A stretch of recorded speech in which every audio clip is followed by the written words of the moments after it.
CMS has put together this study which now covers 1,350 transactions over a 5-year period. It's unique as far as we're aware. It's the one thing that concentrates on risk allocation between seller and purchaser in M&A contracts, private M&A contracts. This is across Europe, and is covering the whole territories of Europe and looking at it on a regional basis. And what we're seeing is that there are still different trends within different markets. So for instance, what is still accepted in the UK market and indeed the German market isn't necessarily accepted in, let's say, the French or the Southern European markets.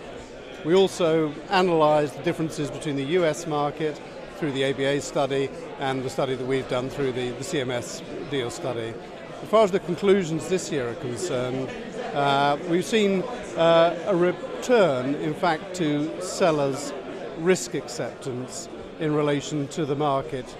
This is unusual, perhaps, in the context of what we've seen over the last 5 years, but aspects like the prevalence of lockbox being used on deals more and more across Europe, the availability of warranty and indemnity insurance is meaning that sellers are getting a more comfortable feeling about some of the aspects of M&A.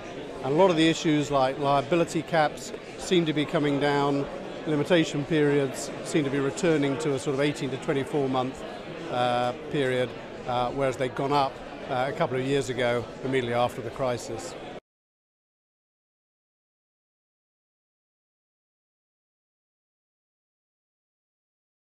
Well, again, there are interesting, I think, systemic differences between the US and Europe. I'll give you a small example. For instance, it's very common in the US, in fact, absolutely standard, to have a basket, i.e. a threshold before people can make warranty claims. The same is true to a very large extent in Europe.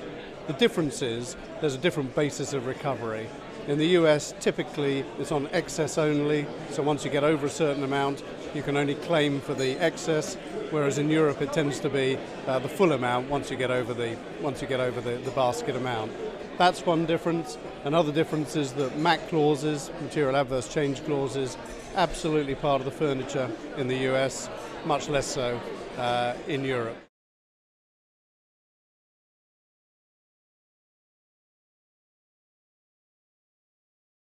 Well, it helps in terms of doing cross-border work.